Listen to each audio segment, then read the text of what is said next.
There's this question running through my mind if somebody was going through their life and eating and stuff right, but then when should they know that what they feel is regular eating for them is no longer regular for the average person, right? Probably less or more or whatever. When does Right. eating become a problem? Okay. Well, somebody who is a binge eater, so I'm a binge eating recovery coach. So I specialize, well, I know a lot about the other eating disorders. That's my specialty. Hmm. And somebody who is binge eating has probably been doing it for many years. A lot of my clients have been binge eating for decades. Okay. And yeah, and usually, somebody, so by definition, binge eating is eating large quantity of foods in a really short period of time. It's eating feeling like you're out of control and that you can't stop. Hmm. It's eating way beyond fullness, and it's feeling horrible about yourself afterwards, Okay. both physically from being just so stuffed with food, and also mentally and emotionally because they feel like, what's wrong with me? Why can't I stop doing this? I'm such Hmm. a failure, and I'm going to do better tomorrow. And then that never happens because Right. it's so much more than just saying I'm going to do better tomorrow. Hmm. And eating disorder is actually a mental health issue. And until you address that with a coach or a therapist, it's really not something. I mean, there's rare instances where people actually recover on their own. Hmm. So usually a person would obviously know that they think about food 24/7. And I was a binge eater for 30 years. Next month I'll be 18 years recovered. So it's basically just being obsessed with food 24/7. Like your headspace is, where am I going to get the food? How am I going to get the food? Where am I going to eat the food? It's very isolating. It's very shameful. It's very guiltful. Hmm. And a person knows that they are doing this. It's a matter really of them saying that I can't live my life like this anymore. I Okay. can't do this anymore. I am, I really want this to change. I can't do this mentally anymore. I can't do this physically anymore to go through all this um, discomfort and negativity and anguish over. And Hmm. it's on a regular basis, daily, weekly, everything, and just really taking a look at themselves and just committing to recovery and not wanting to live their lives this way, and then Yeah. reaching out to get help. Okay. Now, just from on the flip side, right? There are a lot of people who say they love eating, right? And they like what they eat, and they like to plan where they're going to eat, right? And they plan out going with friends or just going alone, going on a a solo date, if you want to call that, right? And then they'll Actually, eat. it's always a solo binge. Most people who are binge Yeah. eaters, when they're with other people, they eat normally and then Yeah. they binge. The binging is most often done alone because Right. they're so embarrassed about how much they're consuming. They would never want anybody to see them, Mm-hmm. consuming so much food. So I'm sorry to interrupt you. Just wanted to No, get that out there. that's fair, right? Actually, I mean, if you're embarrassed about how so much you're eating, you're basically going to be doing it alone. But then again, for somebody, say, I mean, there are days where I feel like, yeah, where am I going to get my next meal? I need to plan that out and stuff like that. So I mean, food is continuously on my mind, right? Because obviously, food. Yeah. But then again, Yes. right? It's not like I'm going to eat a lot, but this transition, is this gradual or is it like just sudden? Is it like related to some other problem that you might be having in life, like say depression, or are there triggers to it and there are other problems that need to be resolved that result in somebody binge eating, say stress or something else? Yeah, there's definitely other things that contribute to it. One of them actually is diet culture. There's society and diet culture. Everybody is this food is good, so I'm good for eating it, and this food is bad, and I'm bad for eating it, right? There's just moral value like that's been assigned to it. Mm-hmm. Also, diet culture is if you're thin, you're the happiest person in the world and you have no problems. And, Mm-hmm. there's unicorns and birds dancing around you because your life is so great because you're in a smaller body. So, Yeah. right. And everybody thinks that that's the be all end all. So Mhm. that's one thing that contributes to a lot of dieting. And diets, that's a whole other topic for me. Yeah. But diets set you up for failure. They're not sustainable. Mm-hmm. They're anything where you are depriving yourself or restricting yourself is only going to lead you back to the forbidden fruit because you always want what you Yeah. cannot have. That's right. And you probably didn't need to get on a, you probably didn't gain weight and feel uncomfortable because you were Mm-hmm. eating, carrots and lettuce, right? You Yeah. probably were overdoing it. Mm-hmm. So you always are going to want, so dieting and diet culture leads to it. Excuse me. Also, people also eat their emotions away. And there's one thing of having a bad day. You're, excuse me, you're Yeah. frustrated with your boss or something, or your boyfriend broke up with you, and you see everybody in the movies, say for instance, a woman, her boyfriend breaks up with her. She's the next scene, she's eating a pint of ice cream or she's eating Yeah. chocolate or something, right? It's just the societal way of this is how we deal with things. But Yeah. somebody who's an emotional eater, who's just eating for emotions, they really don't care about food in the general sense. It's just a one off. They're just needing some comfort. But somebody who's a binge eater, um, the emotion is usually tied to something from their childhood. The Okay. mental issues that any substance abuse, um, Mm-hmm.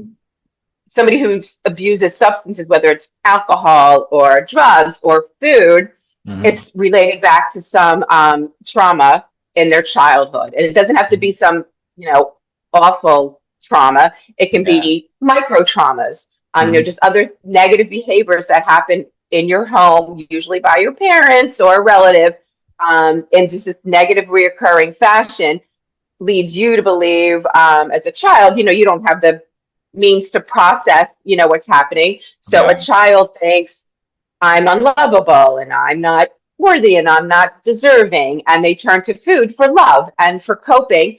And that just stays with them like I said, it could be for decades, like into adulthood. And Mm-hmm. that in truth is what they are really eating about. Right. Is this inner child who hasn't been seen or heard, or acknowledged all these years. And yeah, it's really like a callback to, when you were younger, unfortunately. Right. I mean, there's always this saying that food always loves you back, right? I mean, probably. I mean, nobody gave their life for you, but chicken gave its life for you. I mean, just trying to keep it light, but Sure, jokes sure, apart, jokes apart. totally. Definitely. So this disorder, right, as you mentioned, diet culture and creating that perfect body and shape. So there's a lot of media involved. There's a lot of influence coming in from outside, right? And it's not just binge eating, but also like eating disorders which lead to anorexia and right nutrition deficiency.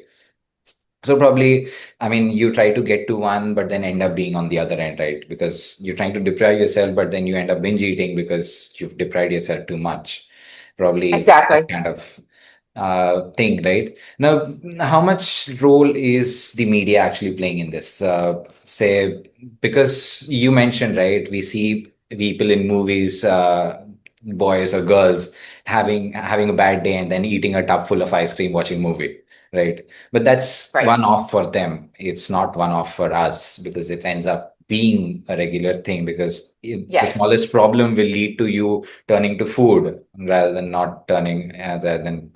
turning to friends or regular Right. substance abuse or something of that sort, right? So what's the role that you've seen that people have been actually influenced from media, social media, or something else?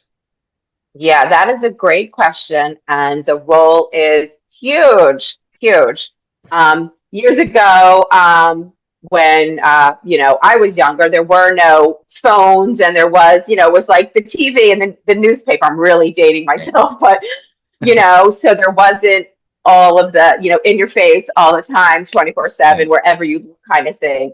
So there was already, diet culture back then, but it wasn't nearly as, it didn't have the means to hit everybody as often Yeah. as it does now. So yeah, kids these days have, and people into their 20s, they have grown up with social media being such a huge part of their lives. Hmm. And unfortunately, while there is a movement called health at every size, trying to combat the thought that you got to be, like I said, being thin is the best thing in the world, and oh my God, to combat that you can be overweight and you can be healthy, Hmm. and you don't have to always be in a small body to be happy Hmm. and be healthy. Being thin does not mean you're healthy. There's That's right. That's true. That's so no true. guarantee, no Yeah. guarantee of that. So yeah, so social media is huge. I think it's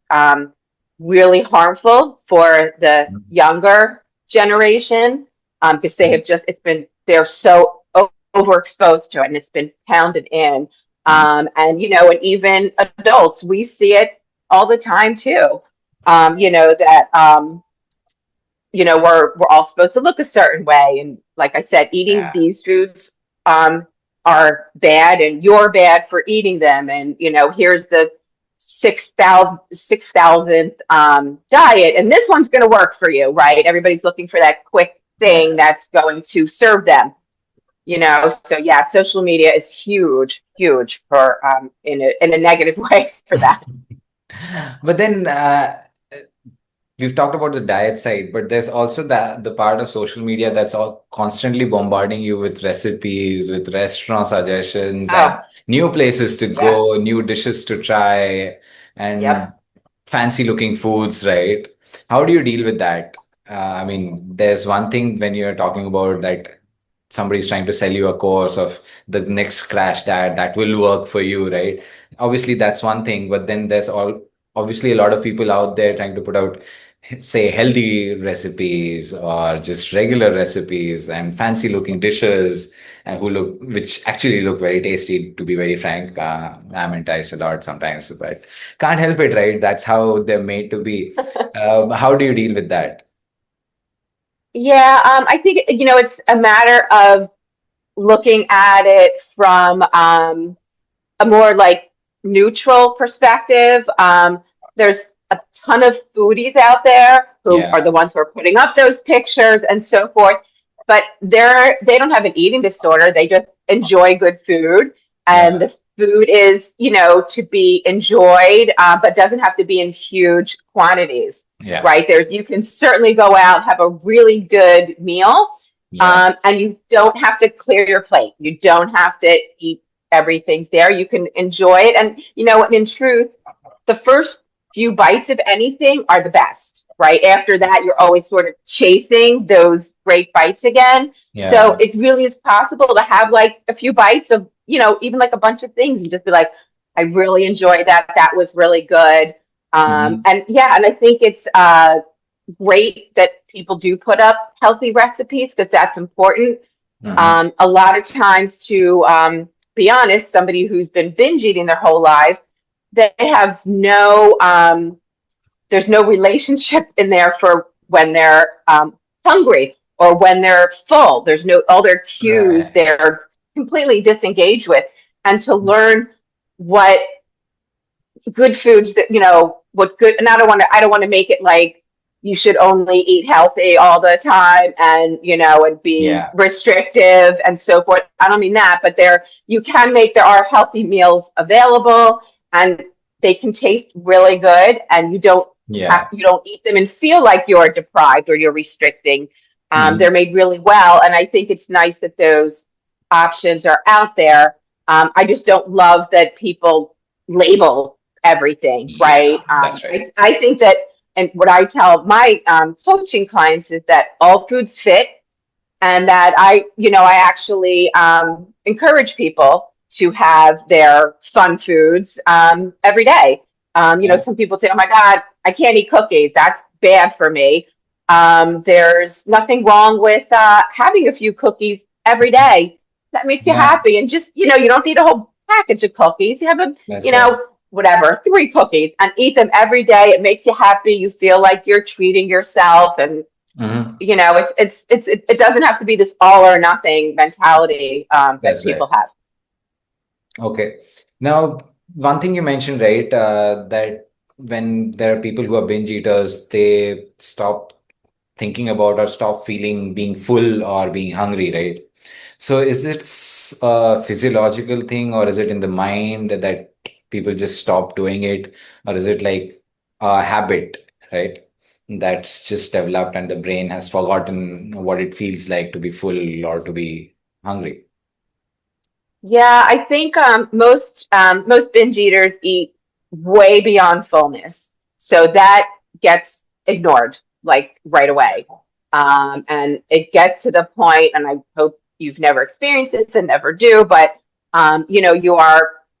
your clothes are like physically hurting you, um, and because you're really just expanding so much sometimes Mhm. with all the eating, and it's just yeah, it's really uncomfortable, and it takes a while for that message of being, how uncomfortable can I be that I can still keep eating, because it really I know it's hard to believe if you have you know a normal relationship with food, that food is, it's Yeah. fuel for your body, and yes, it's meant to be enjoyed, but it's not this all consuming thing. But Hmm. when you're a binge eater, it's like a switch goes off, and all you know thinking Hmm. and all logic goes out the window, and you just have to keep putting food in your mouth, and sometimes you don't even like the food, but you just have to keep eating, and it's just this manic, crazy Hmm.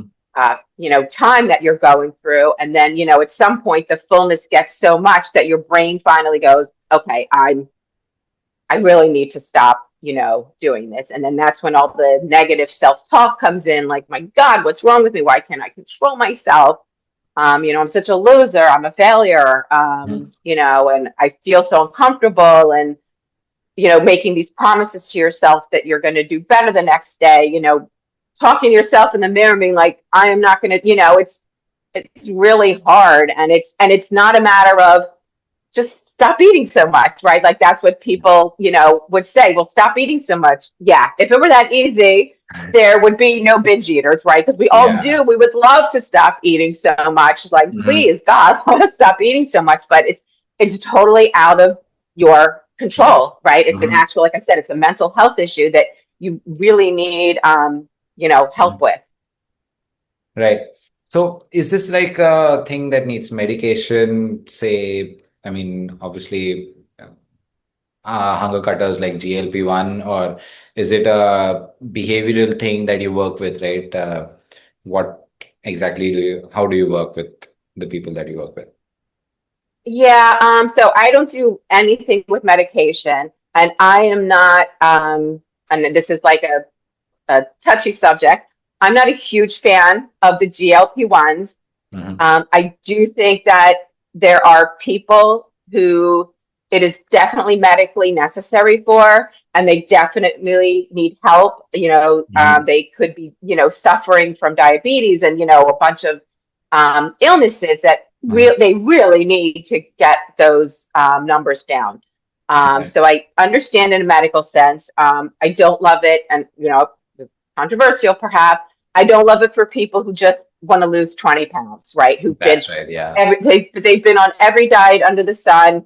They probably are a binge eater and don't want to admit to it and don't want to do the work involved with Yeah. stopping. So it's, the easy, everybody's looking for the easy, quick fix.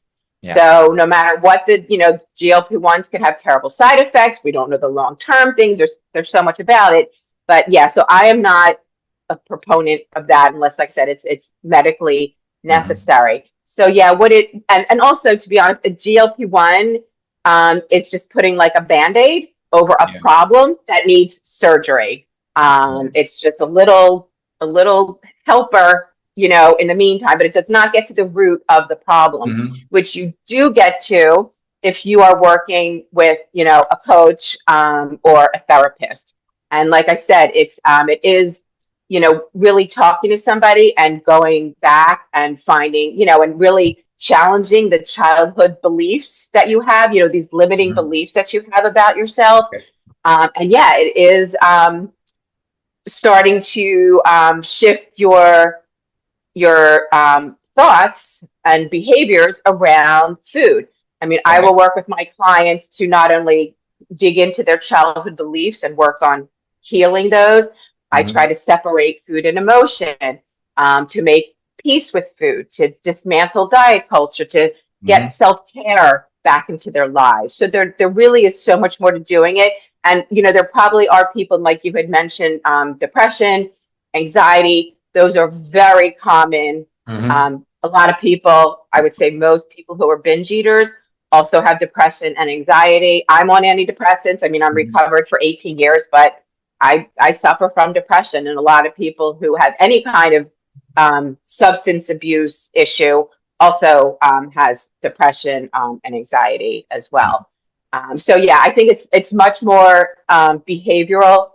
There are some professionals out there who will, sometimes it's a matter of getting that depression diagnosed, and when you start taking antidepressant, that can help uh, alleviate some of those, those pervasive thoughts that you had, and like I said, those childhood Hmm. beliefs and those limiting, it just help you deal with them a little bit better to get you to a point where you can start adjusting behaviors with, Yeah. help and support.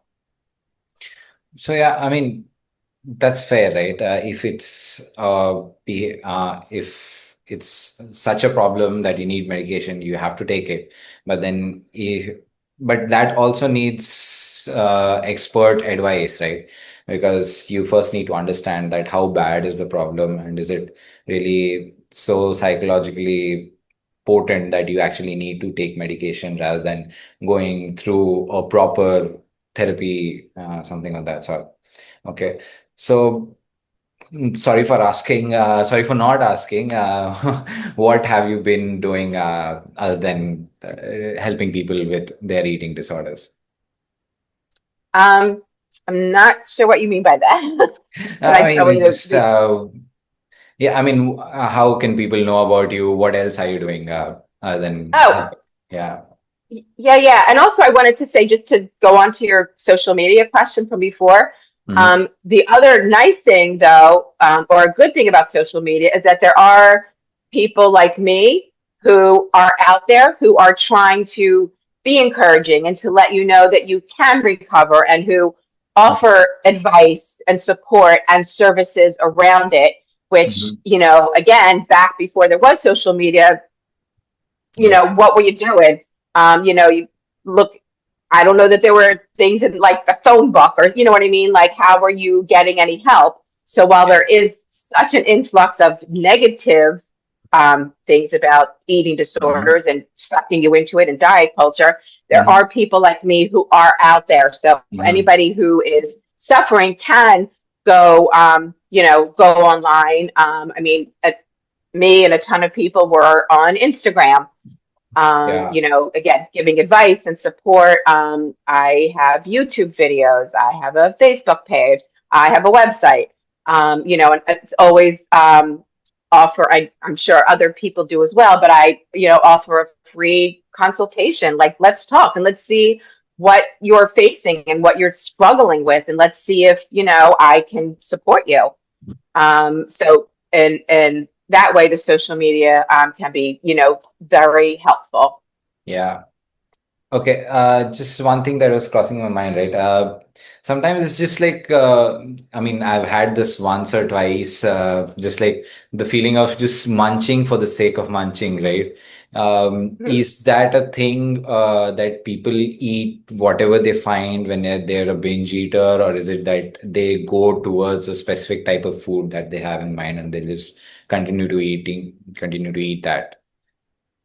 Yeah, I think it's a combination of both. There's definitely Okay, okay. forethought put thought into, right, what I'm going to have. you're driving home from work and you're like, oh, I'm going to stop at the market. I'm going to stop here. I'm going to stop there. I'm going to stop a bunch of places and just Mhm. gather all the, I mean, I know I used to make lists, right? I would be Yeah. like, I'm stopping at the fast food. I'm stopping at the donut shop. I'm stopping at the market. Here is what I'm getting.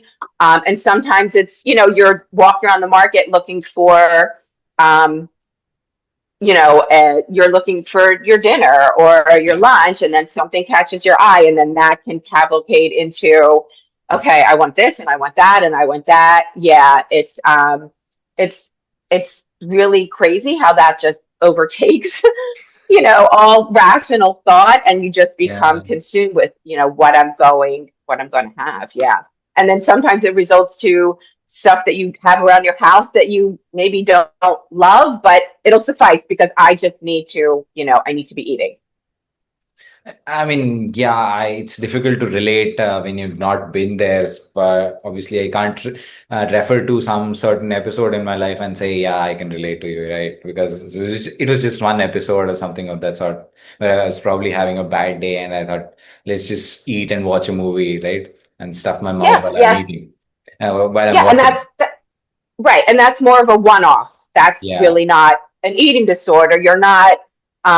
You don't wake up the next day and want to repeat that and be obsessed with it and go, what else am I going to have today? And, you know, um, it's totally fine to, you're sitting there watching Netflix and you eat like a half a bag of pretzels or something. And you're like, oh my gosh, it's, it's not the whole emotional and mental, like long, long term issues that you had. mhm, It's more just, oh gosh, I didn't realize I was eating so much. Or like you said, I want something salty or crunchy right now. And you just sort of lose track of what you're doing because you're so into it and you're like, oh my gosh, I ate half the bag and it's done. And you're not beating yourself up. That's another important factor that divides it. Anybody who's a binge eater is so hard on themselves and totally beat themselves up. I Somebody agree. who eats a half a bag of pretzels while watching a movie, they're not beating themselves up over it. They're more like, oh gosh, I ate so much, and roll Yeah. up the bag, clip it, and that's it. So it's a whole different mindset around that. Uh, Just one last question, since you brought up Netflix and eating while, I mean, this thing came up, right? Eating while watching a movie or watching a series. So there's this thing about binge watching a full series, right? And usually people like to have something to munch on while they're watching. So is it possible that this habit of eating while watching, right? Of munching while watching something lead to something of that sort where while you might not be watching, but you might still be craving to munch on something, if you can Um, relate. yeah, I think the difference between somebody who um, munches something while they're on Netflix. I think what I was just saying is sorry, Mhm. there's a difference between somebody who likes to sit down and enjoy. I'm just going to use pretzel. Enjoys eating pretzels while they're wanting something salty and crunchy, and they enjoy having pretzels while they're, like you said, watching a movie, watching a series, and that is very different than somebody who has been plotting and scheming all day Yeah. about what they're going to eat and just uh, just have so much of your headspace thinking about that. Where yours is more mindless, and I mean, obviously, if you're eating six candy bars, every night while you're watching something, that might affect your weight, and you might want to go, all right, I need to pull back on this a little bit. It's fine to eat candy bar every day. I'm all for it. But, to have like six in one sitting every night, yeah, that's probably not the best thing. And you're not Yeah. going to feel good after that also. I mean, your body's going to be like, whoa, whoa, whoa. So yeah, not the best option. But I think as long as there's not that obsession that's involved and that beating yourself up portion afterwards, Mhm. that it's not so much of an eating disorder. Oh, Does that make sense? Yeah, definitely does. Thank you so much, Ronnie. Thank you for joining me on this episode of Your Lab Central. This was definitely an interesting conversation trying to differentiate regular eating with from binge eating, right? Thank you for giving our audience that perspective. And before we close, how can people get in touch with you and know more about your work? Yeah. So yeah, thank you so much for having me. I appreciate that. So my website is just my first and last name. It's RonnieRobinson.com. On Instagram, I'm at Recover with Ronnie. So pretty simple to get that. Those are the two probably the best ways to find me. Obviously, if you Googled me, you're going to come up with my website. It might shoot you to YouTube, whatever the Mhm. case may be. But yeah, those are probably the best ways to, get in touch, see what I'm about, and reach out for support. Thank you so much once again, Ronnie. Thanks for joining me on this episode of Your Lab Central. To the audience who's been watching and listening intently, uh, do leave a like if you liked what we talked about. The comment section is open for additional questions, queries, and perspectives. And yeah, don't forget to subscribe if you've not subscribed yet. And if you're still listening, you should have subscribed already. Thank you so much for joining in. Thanks so much, Ronnie. Thank you. Take care.